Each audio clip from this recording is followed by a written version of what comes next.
Boa noite, irmãos. Graça e paz. Glória a Deus. Hoje nós vamos falar até passar chuva, hein?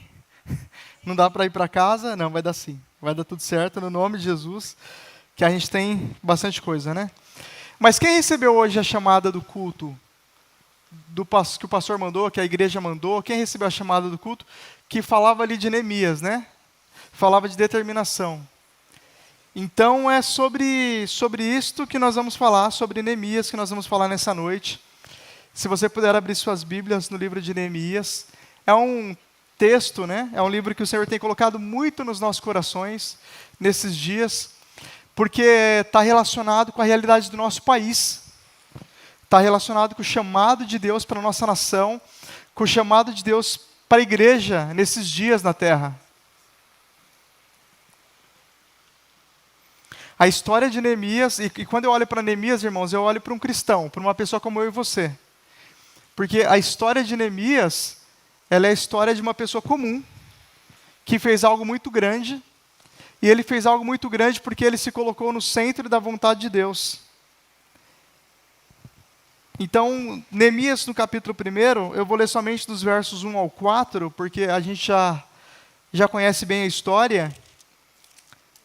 E se você não conhece completamente a história de Neemias, eu recomendo você ler esse livro. São 13 capítulos. Lê Neemias e lê Esdras também, tá? Porque são complementações um do outro. Mas Neemias, no capítulo 1, a Bíblia diz: palavras de Neemias, filho de Acalias, no mês de Quisleu, no 20º ano, enquanto eu estava na cidade de Suzã, Anani, um dos meus irmãos, veio de Judá, com alguns outros homens, e eu lhes perguntei acerca dos judeus que restaram, os sobreviventes do cativeiro, e também sobre Jerusalém, e eles me responderam: aqueles que sobreviveram ao cativeiro estão lá na província, passam por grande sofrimento e humilhação, o muro de Jerusalém foi derrubado e as suas portas foram destruídas pelo fogo, e quando ouvi essas coisas, sentei-me e chorei, passei dias lamentando-me, jejuando e orando ao Deus dos céus. Amém? Se você puder fechar os seus olhos por um minuto. Senhor, eu quero te agradecer por esta palavra. Eu te louvo, Espírito Santo, porque o Senhor fala conosco todos os dias e vai falar mais uma vez. Eu creio que essa palavra, Senhor, vem de encontro aos nossos corações, às nossas necessidades. E, acima de tudo, vem de encontro à Tua vontade para as nossas vidas, que ela é boa, perfeita e agradável. Obrigado, Pai, por esse tempo e por esta oportunidade que o Senhor tem nos dado de avançarmos um pouquinho mais nessas verdades. Que esta palavra, Senhor, venha como uma semente plantada nos nossos corações.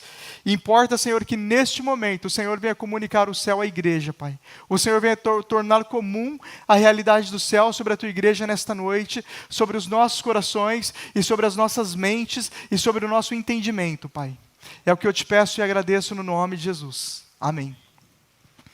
Como eu falei, irmãos, não vamos ler muito mais porque a gente conhece a história de Neemias, mas esse versículo é um dos que mais me chama a atenção no livro de Neemias. É o momento que ele para, senta e chora e lamenta. E eu fico pensando, e você pode pensar aí também, quais são os sentimentos que levam uma pessoa a chorar? Alguém pode falar um sentimento que leva a pessoa a chorar? Tristeza. O que mais? Saudade. O que mais? Perda. Frustração. Dor, alegria também, leva as pessoas a chorarem. Todos esses sentimentos, o medo, talvez a falta de fé, o desânimo, várias situações levam as pessoas a chorarem. Mas esse sentimento leva as pessoas a chorarem, ainda que seja pela sua vida, pela sua história, pela sua realidade. Quantos de nós não choramos em algum momento que a gente foi contrariado na vida? Quantos de nós não choramos em um momento que nós passamos por uma frustração na nossa vida? Como nós colocamos aqui, o momento de uma perda. Talvez aquilo que mais faz a gente chorar é a realidade de uma perda na nossa vida. Seja ela do que for. Uma perda de uma pessoa, uma perda de um relacionamento, uma perda de uma amizade, uma perda de uma porta que se fecha na nossa vida. A perda nos leva a chorar. Mas o choro de Neemias, ele foi um choro diferente. E foi um choro que eu acho maravilhoso, porque levou Neemias a dar uma resposta prática. O que motiva uma pessoa a chorar nesse nível, e levou ele a tomar uma decisão, e a decisão de Neemias, ele não olhou para a força dele, ele não olhou para a limitação dele, ele tomou uma decisão, e o que leva O sentimento que mais nos leva a tomar uma decisão na nossa vida, que nos leva a decisão na nossa vida que pode mudar a nossa história, que a gente chega e fala assim, chega, nunca mais eu vou ser o mesmo. Chega, eu preciso fazer alguma coisa. Esse sentimento que tomou a vida de Neemias nessa situação se chama compaixão. Neemias foi tomado por uma íntima compaixão da realidade. Se você for procurar no seu dicionário, compaixão é sofrer, ter compaixão é a virtude de compartilhar o sofrimento do outro. Não significa aprovar as suas razões, sejam elas boas ou más. Ter compaixão é não ter indiferença frente ao sofrimento do outro. O que mais motivou, o que mais tomou o coração de Neemias naquele momento foi a compaixão, porque ele não foi indiferente à realidade que os seus irmãos estavam passando. Ele entendeu uma situação, aquela situação incomodou tanto Neemias que ele entendeu que precisava tomar uma atitude. Existem situações na nossa vida, irmãos, que Deus permite, que ela chega num nível de nos incomodar tanto, que nos leva a tomar uma atitude. Qualquer realidade. E é curioso porque a mesma realidade que os irmãos de Neemias estavam vendo e não foram tomados por aquela compaixão, quando Neemias soube da história, os irmãos de Neemias, Hanani aqui, viu a realidade. Neemias não chegou nem a ver, mas ele ouviu de uma realidade e ele foi tomado de uma íntima compaixão. E eu tenho para mim que essa compaixão foi depositada no coração dele por intermédio do Espírito Santo. Porque ele também poderia ser mais uma pessoa indiferente à realidade daquelas pessoas. Eu vejo no comportamento de Neemias um comportamento muito similar ao de Jesus. Eu vou falar desse comportamento ao longo aqui de toda a ministração, mas é importante a gente comparar Neemias como um cristão da atualidade. Imagina que Neemias estivesse aqui entre nós, um cristão. A base da ação de Neemias foi a sensibilidade. Ele estava sensível àquela situação. Eu lembro de Jesus chorando quando Lázaro morre e ele se encontra com Marta e Maria. E ele não chorou antes, quando ele sabia que Lázaro estava morto. Ele chorou quando ele viu as irmãs chorando. A mesma sensibilidade, a mesma compaixão que leva uma pessoa a chorar pela outra. E, obviamente, a mesma sensibilidade, a mesma compaixão que nós cristãos temos que ter pelos perdidos. Ou não somente pelos perdidos, mas pelas causas que nós encontramos como causas perdidas. Pelas situações que, humanamente falando, são situações perdidas. Que em um determinado momento pode nem nos afetar. Eu sei que tem muitos de nós aqui que tem uma tremenda compaixão pelas crianças. Tem ou não tem? Que chora, que ora. Que fala, Jesus, dá um futuro para essas crianças. De repente, quando você vê uma família que passa por uma necessidade, o seu coração toma de compaixão e você queria dar tudo que você tem para essa pessoa, para ver o Senhor transformando a realidade dela. É esta compaixão que eu estou falando, a compaixão que nos leva a tomar uma atitude prática. Quer seja uma atitude prática de oração, quer seja uma atitude prática de abençoar a pessoa de alguma forma, de trazer a pessoa para Cristo, de trazer a pessoa para Jesus, para a igreja, apresentar Cristo para ela, mas foi isso que aconteceu no coração de Neemias. Ele foi tomado por uma íntima compaixão, porque quando nós estamos sensíveis a esse ponto, nós somos levados a agir. Essa compaixão, ela nos leva a ter uma atitude prática, compaixão pelos enfermos, compaixão pelo necessitado. E eu acho maravilhoso, irmãos, quando eu vejo os irmãos, como aconteceu no domingo. Uma irmã chegou em mim e falou, Ismael, eu não estarei no curso de manhã, porque de manhã eu vou buscar uma paciente minha para trazer para a igreja, para receber uma oração. Compaixão. A compaixão que nos leva, que leva as pessoas a abrir mão do seu conforto. Neemias, nós vamos falar muito mais disso aqui. Tudo aquilo que nós vamos falar aqui que balizou o comportamento de Neemias foi baseado na compaixão que tomou o coração dele. Obviamente que ele estava sensível e se deixou ser tomado no seu coração pela compaixão. Qual comportamento de Neemias todos os cristãos deveriam ter? Qual foi a base do comportamento de Neemias? Eu vou falar de alguns pontos aqui, dos comportamentos de Neemias, mas para mim o comportamento de Neemias, a compaixão levou Neemias a enfrentar o problema de frente. E por isso que eu falo que o comportamento de Neemias, tomado pela compaixão, é o comportamento que nós, a Igreja de Cristo, temos que ter hoje. Neemias olhou o problema de frente. Neemias encarou aquela situação com coragem. Ele teve coragem para tomar as decisões que ele tomou. As decisões que ele tomou, elas só vieram depois do versículo 4.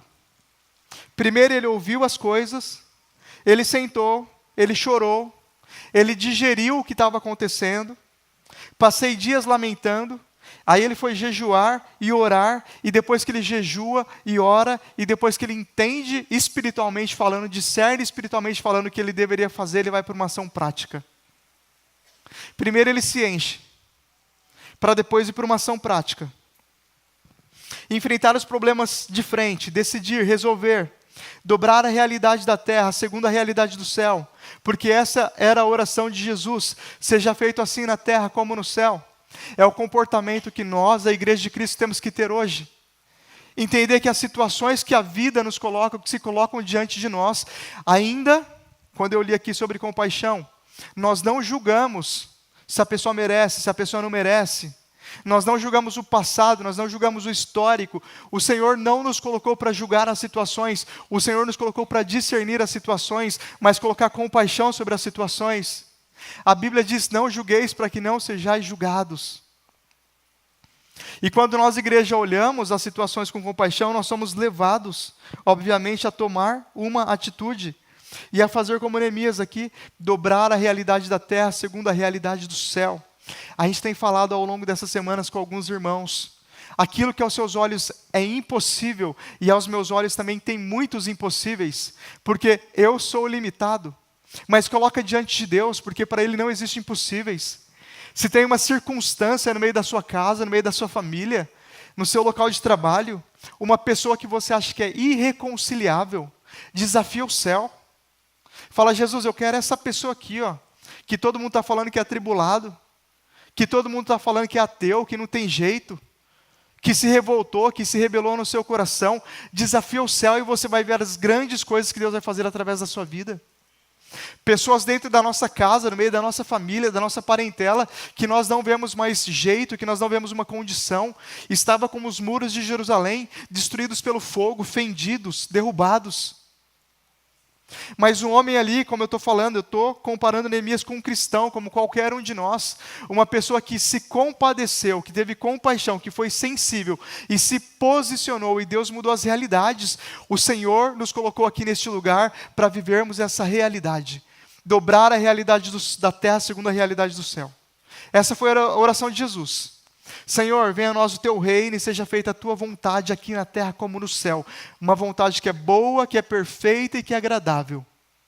E se existe alguma circunstância que não está bom, que não está perfeito, que não está agradável, ali existe a necessidade de uma oração.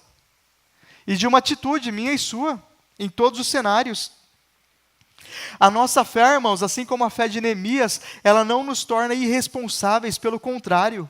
Uma fé não fingida aumenta a nossa responsabilidade. A graça que está sobre a nossa vida, a falta de culpa, a ausência de culpa, graças a Deus, a ausência de condenação, ela não nos leva para um comodismo, para uma zona de conforto, ela não nos leva a ser irresponsáveis, ela sobe o nível da nossa responsabilidade. Agora que nós conhecemos o que Deus pode fazer, agora que nós temos visto milagres, agora que nós sabemos que Ele abre portas onde não tem portas, que Ele traz à existência aquilo que não existe, agora que você sabe que Ele restaura casamentos e famílias, isso não te leva para um lugar de se esconder, ao contrário, isso te expõe. A Bíblia fala, se não me falha a memória, Isaías 60, não é? Levanta e resplandece, porque já vem a sua luz e a glória do Senhor nasce sobre a sua vida. Isaías estava falando de Jesus, mas recai sobre nós.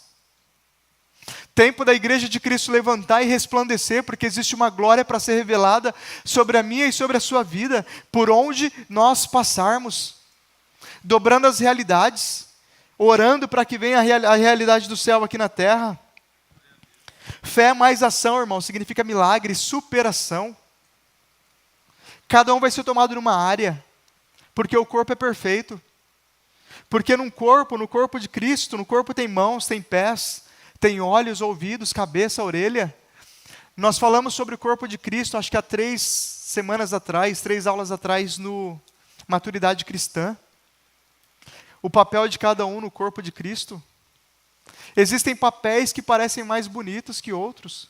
mas cada um é um corpo. E cada um vai fluir em uma realidade, cada um o Senhor chamou para abençoar a vida de alguém de uma maneira específica. Existem pessoas, irmãos, que o Espírito Santo vai tocar no coração através da sua vida e não da minha. Existem pessoas que serão inalcançáveis por mim, ou pelo pastor Marcos, ou por qualquer líder dessa igreja. Mas você, do jeitinho que você é, através da sua oração, liberando uma palavra, vai promover a cura, vai promover a transformação. E obviamente também a salvação daquela família, daquela casa e daquela vida. Isso acontece porque uma atitude muda tudo.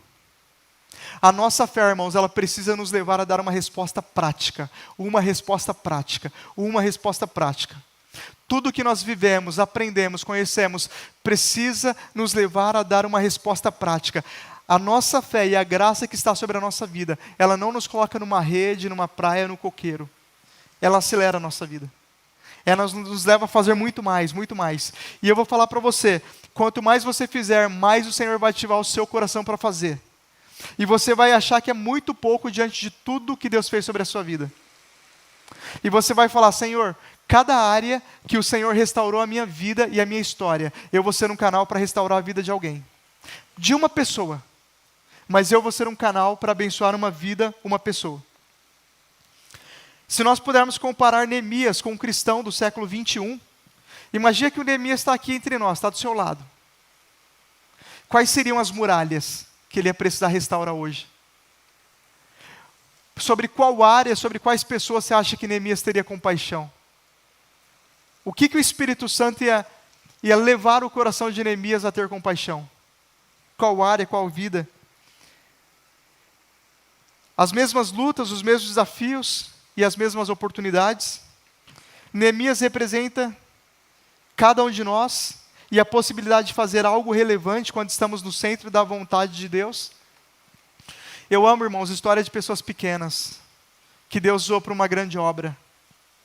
Ainda que essa grande obra foi a restauração de uma família, ainda que esta grande obra foi aconselhar uma pessoa no dia que estava triste, ainda que essa grande obra foi encorajar uma pessoa que estava prestes a desanimar, e uma pessoa extremamente pequena, que não se achava nada e nem ninguém, o Senhor usou para liberar uma palavra e um versículo e encorajou uma pessoa a ir adiante e dar mais um passo.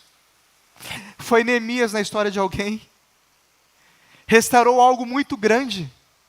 E isso é só o começo daquilo que o Senhor tem feito e vai fazer nas nossas vidas nesses dias. Neemias representa sim cada um de nós no centro da vontade de Deus. Deixa eu falar uma coisa para você. O Brasil não vive uma crise política. O Brasil não vive uma crise econômica. O Brasil não vive uma crise de violência. O mundo não vive crise sanitária, o mundo não vive crise política, crise econômica. A terra vive uma crise de proatividade, de pessoas que se colocam na posição e falam, eu vou, conta comigo.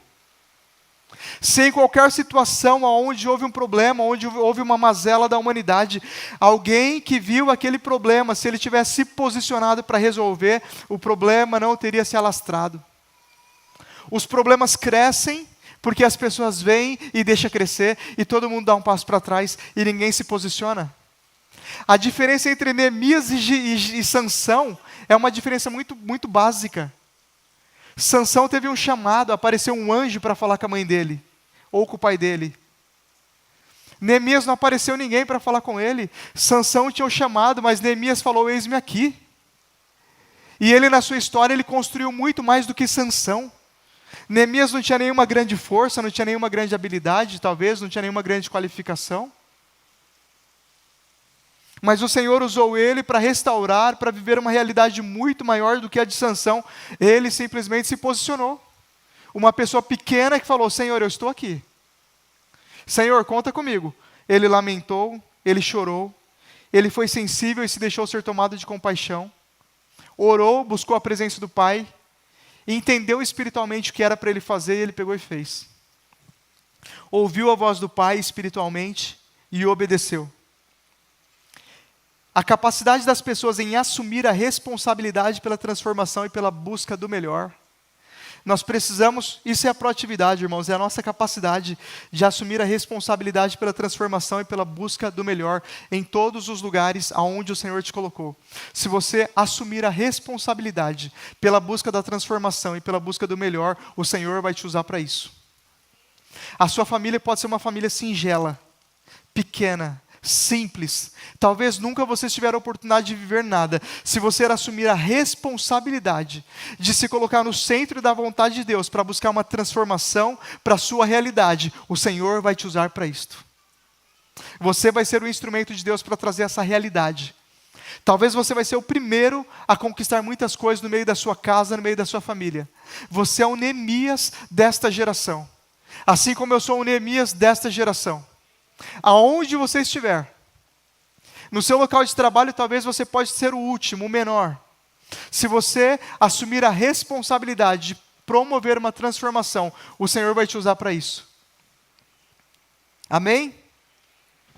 O principal papel de Neemias não foi a reconstrução do muro, foi a restauração espiritual de Israel, ou no caso aqui de Judá.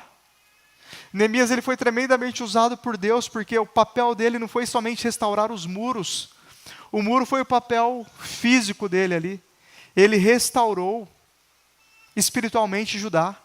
Ele restituiu a lei, as ordenanças, o ensino da palavra. A falta de proatividade, irmãos, é quando nós olhamos as circunstâncias e decidimos que não nos diz respeito. E isto causa todos os problemas. Lembra como eu disse aqui, Neemias foi tomado de compaixão, a compaixão levou ele a agir. O contrário da compaixão é a indiferença. Quando nós, aquele versículo da Bíblia, né? Quando os ouvires a voz do Pai, não endureçais o vosso coração. Já teve ou não teve situações que nós ouvimos e endurecemos o nosso coração? Já teve ou não teve situação que o Espírito Santo te acordou de madrugada para orar e você não acordou? Jesus, deixa eu dormir mais um pouquinho. Jesus, amanhã eu vou acordar cedo. Jesus, eu tenho que trabalhar. E você não sabe os livramentos que o Senhor ia operar. Ou os mistérios que Deus ia te revelar. Não estou falando isso para te gerar culpa, irmãos. Muito pelo contrário. É só para falar que o Senhor, Ele conta com você mais uma vez. O Senhor chama você mais uma vez para um posicionamento como o de Neemias. E quando você sentir esta compaixão e se trancar ali no seu secreto e buscar uma direção de Deus, e Deus te dá uma direção, faça com Neemias, fala, Senhor, eis-me aqui. A frustração não vai me parar, o medo não vai me parar, a minha inferioridade não vai me parar, a minha timidez não vai me parar, a minha incompetência não vai me parar, o meu vitimismo não vai me parar. Você tem que falar, Senhor, eis-me aqui. Vou começar. E o Senhor vai me dar a direção. E eu vou ver como que vai ser. Mas a falta de proatividade, quando nós olhamos as circunstâncias, decidimos que não nos diz respeito, isto amplia todos os problemas. Quantos problemas, irmãos, nos parecia muito grande ou desafiador, e quando nós entramos para resolver, foi mais fácil do que parecia. Já aconteceu com você isso? No meu trabalho acontece direto. Às vezes chegam uns e-mails, eu falo, vixe, é pepino, é abacaxi, não quero nem ver, deixa lá. Vai ser uma trabalheira aqui, vou passar o dia inteiro, vai me dar dor de cabeça. Aí, na hora que o Espírito Santo te encoraja, você vai lá, olha, o Senhor te traz no coração, liga para um, fala com o outro, conversa com um, conversa com o outro. Quando pensa que não, você vai indo, vai resolvendo, fala, é só isso aqui? Quantos problemas já aconteceram na sua célula, na sua família, na sua vida financeira, que você não quis mexer? Mas quando você tomou coragem e foi atrás da solução, a solução estava debaixo do seu nariz. Acontece ou não acontece? Assim são os desafios da nossa vida, irmãos. Assim são as grandes lutas e as grandes batalhas quando nós nos posicionamos e entramos nessa batalha e decidimos fazer alguma coisa diferente. Decidimos ir avante, independente de qualquer situação. Neemias, ele teve 3 coisas fundamentais aqui: proatividade, atitude e urgência. Ele se posicionou, ele teve uma atitude, ele falou, vou fazer e fez, e ele teve senso de urgência, ele falou, é para agora. Eu gosto muito de falar isso aqui, irmãos, e vou falar mais uma vez, que Neemias foi cooperador de Deus na construção dos muros, que representava uma nova realidade para o povo de Deus. E nós somos cooperadores de Deus nesse sentido.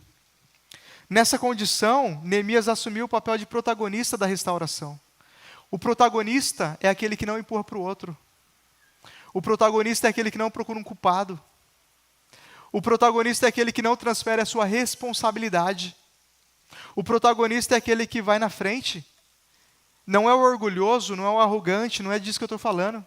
O protagonista é aquele que fala, eu sou parte da solução. Se tem um problema na minha casa, eu sou parte da solução. Se tem um problema na minha família, eu sou parte da solução. Se o meu país não está vivendo a realidade que eu gostaria que ele vivesse, eu sou parte da solução. Se eu não consigo influenciar os poderosos, eu vou orar, já que eu não tenho nenhum amigo poderoso. Eu vou orar, fazer a minha... No sábado eu contei uma fábula na célula, né? Tinha um incêndio na floresta, e o beija-flor, todos os animais correndo, e o beija-flor ia lá na água, pegava uma gotinha no bico, levava e jogava no incêndio. Aí ele ia de novo na água lá no rio, pegava uma gotinha no bico e jogava no incêndio. E aí o elefante falou, você acha que você vai resolver alguma coisa fazendo isso aí? Aí ele falou, eu sozinho não vou resolver, mas cada um fizer a sua parte. Se todos os animais, cada um pegar um baldinho aí, pegar água na tromba, pegar água da forma que for e levar, quem sabe a gente não resolve. E eu na minha vida, quando eu ouvi essa fábula há 15 anos atrás, eu falei, em todas as áreas da minha vida, eu vou ser como esse beija-flor. Enquanto as pessoas estão correndo dos problemas, eu vou lá pegar uma gotinha de água e eu vou jogar no incêndio. Por onde eu passar, no meu trabalho, na minha igreja, na minha família, na minha casa, na minha vizinhança, no meu país, eu vou ser aquele beija-flor que pega uma gotinha e à medida que o Espírito Santo vai convencendo os demais, vai juntando força. E vamos somando força, até a gente apagar todos os incêndios. Mas esse é o nosso papel, esse foi o papel de Neemias. Neemias, em momento algum, ele se sentiu um super-homem. Mas em todo o tempo ele se posicionou. E ele tomou uma atitude diante da realidade. Ele assumiu o papel de protagonista da restauração ali daquele povo. Ele assumiu a responsabilidade, como eu disse, ele não transferiu para ninguém. Ele não falou, os políticos que façam. Os líderes que façam, o pastor que faça. Os diáconos da igreja que faça. O meu chefe que faça. Ele assumiu a responsabilidade. Ele falou, está ao meu alcance, eu vou fazer. E se você andar dessa forma, você vai ver como a sua realidade vai mudar. Porque a Bíblia diz que o proativo ele se sobressairá. A Bíblia diz que o proativo governará sobre os demais. E na tradução moderna diz que quem antecipa governa. Antecipe os problemas. Antecipe as situações. Vai na frente para resolver, para buscar a solução. O Senhor vai te usar para isto. Não deixe as situações, os problemas se agravarem. Mas enfrenta as situações. Se você precisa entrar numa batalha espiritual de jejum e oração pela sua casa, faça. Não deixa para amanhã o que você pode fazer hoje. Já estou antecipando aqui o próximo tópico. Mas continuando, Neemias se expôs aos intempéries.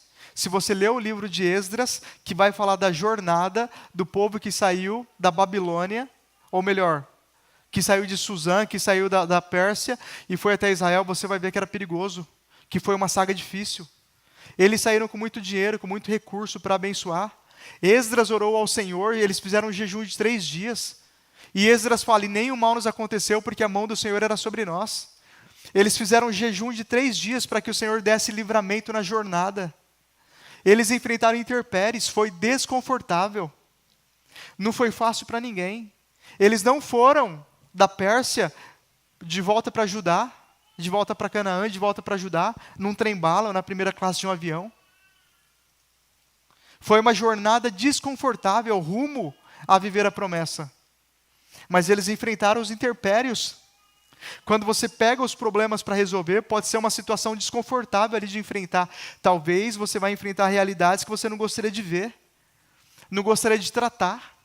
Tem muitas pessoas que justamente não encaram as situações da vida, não quer saber o quão grave o problema é. Prefere, né? Quantas pessoas não gostam de fazer exame porque não quer descobrir alguma coisa? Faça de forma preventiva, para você colher testemunhos. Neemias também, junto com os seus, ele abandonou a zona de conforto. Como eu falei aqui, irmãos, uma fé não fingida não nos leva para uma realidade de conforto. Uma fé não fingida nos tira da zona de conforto.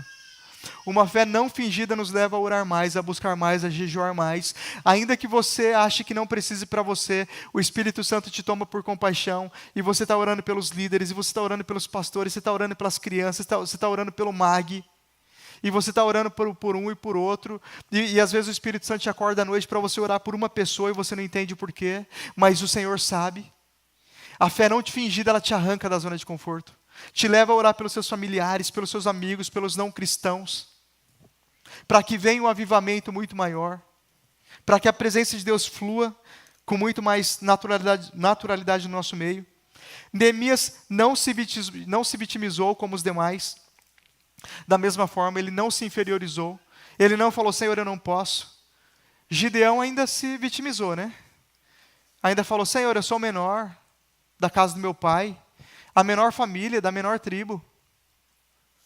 Mas o Senhor ainda insistiu com Gideão e ele se posicionou. Existem momentos na nossa vida, irmãos, que nós nos vitimizamos sobre algumas situações, como se não existisse um poder sobre as nossas vidas, o poder que Jesus conquistou na cruz, o poder da ressurreição para mudar os cenários. Como se essa autoridade não estivesse sobre nós. Um dia, o irmão da célula me falou, Ismael, roubaram meu carro uma vez, há 2 semanas, e agora roubaram de novo. E eu não estou entendendo por quê, eu não estou entendendo se existe alguma legalidade, não estou entendendo se existe algumas circunstâncias. Eu falei para ele, às vezes não tem legalidade nenhuma, não é nenhuma circunstância, mas faz o seguinte, ora e repreende. Ora dentro da sua casa, ora sobre a sua família, ora sobre a sua esposa, repreende. Porque existe um intruso tentando alcançar suas coisas. Dá um chega para lá no nome de Jesus. Ora expulsando e repreendendo todo esse cenário, porque isso aconteceu comigo. Eu tive 2 carros roubados, eu acho que no decurso de 1 ano, 2 anos. 2 assaltos à mão armada. Eu estou falando disso há 15, 20, quase 20 anos atrás. Eu falei, isso não é natural. E eu orei e repreendi sobre essa realidade. De lá para cá, nunca mais, tem mais de 20 anos que eu não passei por nenhum desconforto nesse sentido. Nenhuma situação nesse sentido. Então, são os momentos que nós não temos que nos vitimizar e falar, meu Deus, eu não posso fazer nada, eu tenho que me esconder das circunstâncias. Se posicione espiritualmente. Se posicione em oração. Se levanta como guerreiro, como rei, profeta, sacerdote, e a irmã como intercessora no seu lar e na sua casa. Porque o Senhor nos chamou para isso. O Senhor não nos chamou para nos escondermos atrás das circunstâncias. Ele muda as circunstâncias. E Ele nos deu poder e autoridade para espiritualmente combater as circunstâncias. Toda vez que alguém transfere a responsabilidade, está abrindo mão deliberadamente do seu protagonismo na sua própria história. Você pode escolher não tomar uma posição, mas você pode escolher tomar uma posição no centro da vontade de Deus e ter uma atitude convergente com a vontade de Deus. E você vai ver o melhor que o Pai tem para liberar sobre a sua vida. Então, todas as vezes que nós transferimos a responsabilidade, nós estamos abrindo mão do nosso protagonismo na nossa história. Toda vez que você fala, olha, eu estou vivendo essa realidade porque fulano, porque ciclano, porque o irmão não orou por mim, porque no dia que eu estava triste ninguém cuidou de mim, porque no dia que eu passei pelas minhas situações, porque no dia que eu passei pelas minhas circunstâncias, o Leandro não estava lá para orar, o Cláudio não estendeu as mãos para mim, ou ele me prejudicou, ou fulano olhou feio para mim. Toda vez que você transfere a responsabilidade para alguém, que você culpa alguém, você está abrindo mão da autoridade que o Senhor te deu para mudar as circunstâncias, para mudar os cenários e para se tornar ainda mais poderoso na terra, no nome de Jesus. Ele aceitou se submeter ao processo. Neemias aceitou, como eu falei aqui, passar pelo processo. Neemias aceitou orar, jejuar, buscar uma direção de Deus antes de sair fazendo as coisas. Sem medo do novo e do desconhecido. Ele não ficou com medo, porque ele confiou em Deus. Ele depositou a confiança no Pai. E ele falou, eu vou. Se o Senhor está me chamando, eu vou. Se existe um propósito, se o Senhor está me tomando de compaixão, eu vou.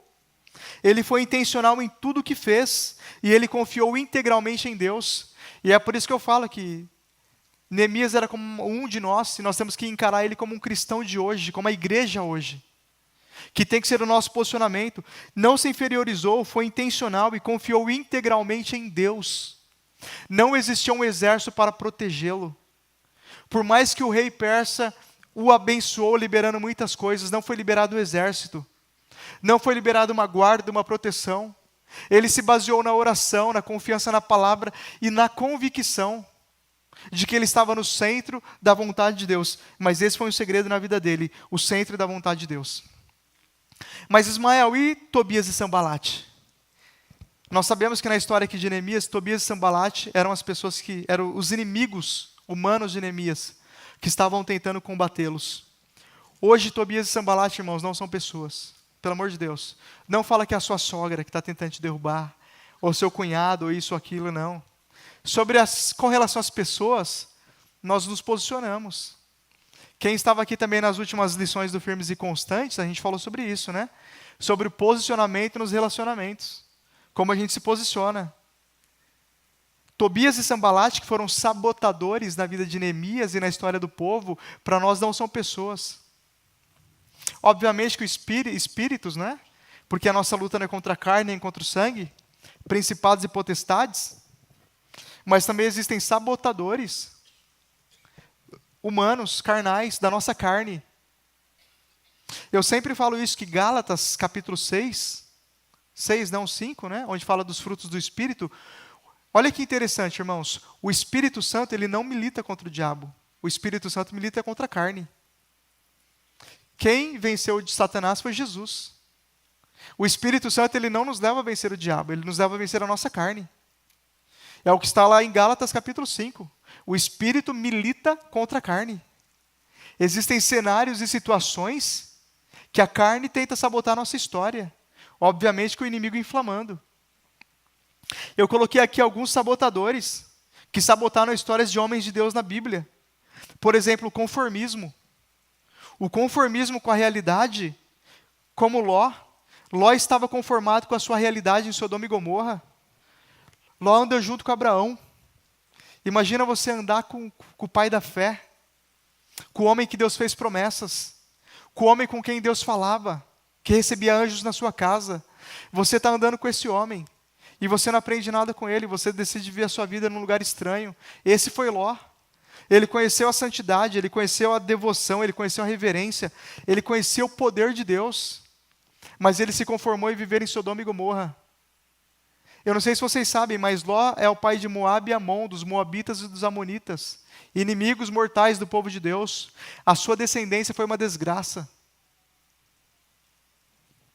porque ele se conformou em viver uma vida aquém do que ele podia ter vivido. Por isso que nós temos falado esse ano, não perca as oportunidades. Deus deu uma oportunidade para Ló andar do lado de Abraão. Ainda que Deus falou para Abraão ir sozinho. Mas ainda que Ló não andasse com Abraão, ele conheceu o Deus de Abraão. Ele conheceu o comportamento de Abraão, ele poderia ter se posicionado. Outro sabotador da nossa história é comparação. Como Asaf, que se comparou e nessa situação ele desanimou. Toda vez que nós nos comparamos, comparação, irmãos, é quando você deixa de olhar para o Senhor e quando você olha para o lado. Toda vez que você olhar para o lado, você vai desanimar. Toda vez que você olhar para as pessoas, o que fulano está fazendo? O que ciclano tem? O que Deus deu para ele e não deu para mim? O que está liberado na vida dele? Qual que é o dom que ele tem? Qual que é o talento? Quem está no louvor? Quem não está no louvor? Todas as vezes que nós olhamos para o lado, nós desanimamos. O nosso foco, isso aconteceu com Asaf no Salmo 73. O nosso foco, continuar olhando para o alto. Outro sabotador da nossa história é a incredulidade. Quando nós não cremos que o Senhor vai fazer, nós não damos passos de fé. Se você não crê que o Senhor vai salvar uma pessoa, que no seu ponto de vista essa pessoa é inacessível, irreconciliável, você não vai falar de Jesus para ela. E aí você não fala de Jesus para ela porque você acha que ela nunca chegaria até Jesus. Aí passa um tempo, um belo domingo, você vem para o culto, a pessoa está lá na igreja, começando a caminhar com Jesus. E você fala, meu Deus, como eu fui incrédulo. Era para essa pessoa estar na minha conta no céu. E eu não tive fé suficiente para liberar uma palavra. Sabe onde isso acontece? No nosso trabalho, com os nossos chefes, com os nossos diretores. Às vezes a gente não tem fé suficiente que o Senhor tem um plano de salvação. Que o Senhor vai dar uma estratégia. Que nós vamos liberar uma palavra. Às vezes a gente não tem coragem de dar um livro, né? Ou uma Bíblia, ou falar de Jesus. Ou o irmão ali que a gente acha que, nossa, esse aí está perdido demais, pelo amor de Deus, e a gente julga. E a gente não libera uma palavra, a gente não convida. E aí nós perdemos a oportunidade. Outro sabotador aqui é a procrastinação, como eu disse antes, deixar para amanhã o que tem que ser feito hoje. Procrastinação aqui, eu estou falando de tomar decisões difíceis, decisões radicais da nossa vida. Neemias, ele foi instantâneo, ele não deixou para amanhã. Na hora que ele entendeu o que ele precisava fazer, ele foi lá e fez. Decisão de voltar para Jesus. Decisão de erradicar um hábito de pecado da nossa vida. Decisão de não sermos indulgentes com as nossas falhas. Decisão de voltar para a oração, de voltar para o quarto de guerra. Decisão de voltar para a batalha espiritual. Decisão de entrar, se engajar numa célula. Decisão de assumir um desafio. Às vezes a gente procrastina decisões importantes da nossa vida e até na nossa vida pessoal, e a gente sabota a nossa própria história. Esse ano não, nós não vamos perder nenhuma oportunidade no Senhor e na sua obra e no seu reino. Quem olha para o vento, diz a Bíblia em Eclesiastes, quem olha para o vento não planta e quem olha para a nuvem não colhe. Quem fica com a cara para cima, irmãos, não faz nada, não sai do lugar. Não olhe para o vento, semeie alguma coisa. Não olhe para as nuvens, colhe aquilo que você plantou. Semeie, não olhe para as circunstâncias. Se vai dar, se não vai dar, se Deus vai fazer, se Deus não vai fazer, libera a palavra, libera a oração e deixa o Espírito Santo mover. Outro sabotador da nossa história é a inferioridade. E Deus não tem compromisso com a nossa inferioridade, com o que nós achamos de nós mesmos, com o quanto nós nos achamos pequenos e incapazes. Deus não tem esse compromisso com a gente, irmãos. Se Deus fez uma palavra, Ele tem compromisso com a sua palavra, com a sua promessa. O inimigo, ele sempre vai tentar. Existe uma situação na Bíblia, irmãos, que eu acho muito interessante. Quando Caim e Abel oferecem a sua oferta, lá em Gênesis, e o Senhor não aceita a oferta de Caim. Vocês lembram o que Deus fala para Caim? Caim, se a sua oferta fosse agradável, eu também teria aceitado. Mas agora o pecado jaz à porta e sobre ele você deve dominar. O Senhor está falando para Caim, Caim, segue o exemplo de quem está fazendo a coisa certa. Não julga, não critica, segue o exemplo de quem está andando no caminho certo. O pecado jaz à porta, mas sobre ele você deve dominar. Caim, existe uma tentação no seu coração contra o seu irmão Abel. Existe uma tentação no seu coração de desanimar, de voltar para trás. Existe uma tentação no seu coração de olhar para o lado. O pecado jaz à porta, mas sobre ele você deve dominar. Então, nessa situação, da mesma forma, inferioridade, às vezes as situações, irmãos, às vezes as situações batem na porta do nosso coração. Bate ou não bate? Não tem hora que dá uma vontade de desanimar? Dá um desânimo. Quantos aqui já se perguntaram nos últimos 2 anos se valeu a pena, se tem valido a pena? Senhor, vale a pena? Tem valido a pena? O esforço, a dedicação, o trabalho? Você já se perguntou nesses últimos 2 anos no seu trabalho se valeu a pena a sua dedicação? Você já se perguntou dentro da sua família nesses últimos 2 anos se valeu a pena tanta devoção, abençoar os filhos? Quantos pais não falam, ou mãe também, eu criei os filhos a minha vida inteira e agora está aí, deu nisso, está para isso. E você se pergunta se valeu a pena. Quando vem esses questionamentos no nosso coração, sujeito a todos os homens, é a mesma situação que Deus falou para Caim. O pecado jaz à porta e sobre ele você deve dominar. A inveja jaz à porta. O ciúme jaz à porta. As comparações jaz à porta. A rebelião jaz à porta. A inferioridade jaz à porta, mas sobre essas situações nós devemos dominar para nós agradarmos ao coração do nosso Pai. Já indo para o encerramento, irmãos, se os irmãos do louvor quiserem ir voltando, na determinação de Neemias, não havia espaço para o medo, somente para a coragem. Quando Neemias decidiu, eu vou, não tinha mais lugar para o medo. Se você decidiu que vai, não tem mais como ter medo, irmãos. Se der um friozinho na barriga, vai assim mesmo. Na determinação de Neemias, não havia espaço para dúvida ou para incredulidade. Apenas a convicção e o propósito. Se Neemias, no meio da sua jornada, tivesse dúvida no seu coração, ele teria falhado. Eu não sei se ele orou pedindo para Deus ou se o Espírito Santo já tinha liberado no coração dele, mas ele foi tomado de uma convicção que ele ia até o fim. Não sei se ele sabia o resultado, mas ele sabia que ele ia até o fim. Na sua jornada, na jornada daquilo que Deus tem para você, se houver um espaço para dúvida, para incredulidade, a gente não consegue, a gente não dá conta. A gente precisa ter fé. A gente precisa confiar e a gente precisa ir adiante. Não havia espaço para infidelidade. Todos eles precisavam ser unânimes. Nós conhecemos aqui, irmãos, como foi a reconstrução dos muros, no caso de Neemias. Cada um trabalhou na frente da sua casa, de forma que um via o outro, para que se o inimigo viesse atacar, um tocava a trombeta e todos corriam até aquele lugar. Não foi essa a ordem que Neemias deu? Não tinha espaço para infidelidade, eles tinham que estar unânimes. Tinham que ser fiéis ao Senhor. Não havia espaço para distração. O foco tinha que ser total na reconstrução. Imagina se quando Neemias volta, e Neemias faz uma coisa interessante. Quando Neemias volta da Pérsia para a Judéia, ele não volta como líder judeu, somente como líder judeu, ele volta como governador persa da província da Judéia. Porque quem era o príncipe era Zorobabel. E como governador, ele tinha direito a um salário, ele tinha direito aos impostos daquela província. E ele não aceita. Ele libera o povo, ele vive da sua renda, ele vive das suas custas, porque ele mantém o foco na reconstrução. Ele mantém o foco na restauração. O coração dele não se perdeu no meio do caminho.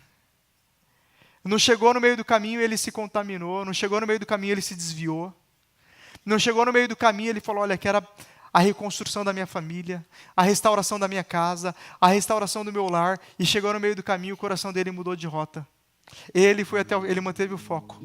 Enquanto os muros não estavam reconstruídos, enquanto a palavra, a vontade de Deus não estava restaurada no meio do povo, Neemias não mudou o seu posicionamento. Não saiu da sua posição, não saiu do seu lugar, não perdeu o foco. Nós também somos cooperadores de Deus na construção de uma pessoa melhor, de um cristão melhor, de uma família melhor, de uma igreja melhor, de um negócio melhor. Você também é cooperador de Deus. Neemias, ele foi o braço de Deus para trazer à realidade uma promessa que o Senhor havia feito por intermédio do profeta Jeremias.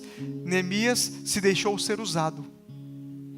Ele se deixou ser usado por Deus, ele se colocou na posição para construir as promessas que Deus tinha feito ao profeta Jeremias. Quantas promessas o Senhor tem feito no nosso meio? Existe promessa sobre a sua família? Existe promessa sobre a sua casa? Existe promessa sobre a sua carreira? Sobre o seu ministério? Neemias se colocou na posição para ser usado por Deus, para ser um instrumento do Pai, na construção das promessas que um dia foram liberadas sobre o povo, sobre a sua nação. Um homem que se posicionou. Essa condição não significa ausência de aflições, mas significa certeza da vitória. Quando nós, como igreja de Cristo, nos posicionamos nessa condição, o Senhor disse, no mundo tereis aflição, mas tem de bom ânimo.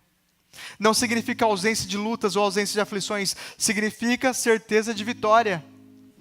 Ontem no GD da Área Azul eu falei aqui, esses últimos 2 meses eu passei por diversas frustrações pesadíssimas, e que não muda nada. O meu sentimento em relação a Deus e as convicções do meu coração sobre a vontade do Pai, sobre as promessas que Ele liberou, sobre a minha e sobre as nossas vidas. E cada vez mais eu tenho entendido, o Senhor tem me levado a entender os seus planos e os seus caminhos. Mas nós precisamos, enquanto igreja de Cristo, tomar posse dessa realidade, atrair a realidade do céu na terra, reconstruir todos os lugares que um dia foi destruído, restaurar a presença, a comunhão, restaurar os valores, restaurar a santidade, restaurar a paz, restaurar a graça, a paz que excede todo entendimento. O Senhor, é como eu falei no começo, imagina que Neemias está aqui entre nós, como qualquer um de nós, um jovem, um adolescente, um irmão mais velho, uma pessoa que ouviu, que se compadeceu de uma situação e se posicionou no mundo espiritual para viver uma realidade. O Senhor chamou eu e você para ser Neemias nessa geração. Quais são as que estão em construção, que foram destruídas? Que você vai se deixar, que você vai dar um passo para frente, vai falar, Senhor, eis-me aqui. Senhor, sobre esta casa, essa família vai ser restaurada. Vai começar pela minha oração. Vai começar com os meus choros, com as minhas lágrimas, com o meu jejum, com o meu posicionamento no mundo espiritual. Quantos maridos estão esperando pela esposa? E quanta esposa está esperando pelo marido? E ninguém se posiciona para viver o melhor de Deus. Uma família abençoada, com muitos filhos, todos iguais a Jesus, em caráter e identidade. Quantos cenários o Senhor não já liberou a vitória sobre a sua vida? Quantos cenários o Senhor não já liberou a mudança, a transformação? mas você ainda está procurando quem é o culpado de ter prejudicado a sua história, dando passo para trás. E o Senhor te chamando, dá um passo para frente. Chama a responsabilidade. Chama a responsabilidade. Se coloca à disposição do reino, na medida da sua possibilidade. E o Senhor liberando e falando, eu quero fazer, eu vou fazer. Eu vou entrar lá, eu vou transformar, eu vou mudar essa história. Eu tenho planos de salvação. Eu é que sei os pensamentos que têm a seu respeito, e são pensamentos de paz e não de mal, para dar o fim que desejais.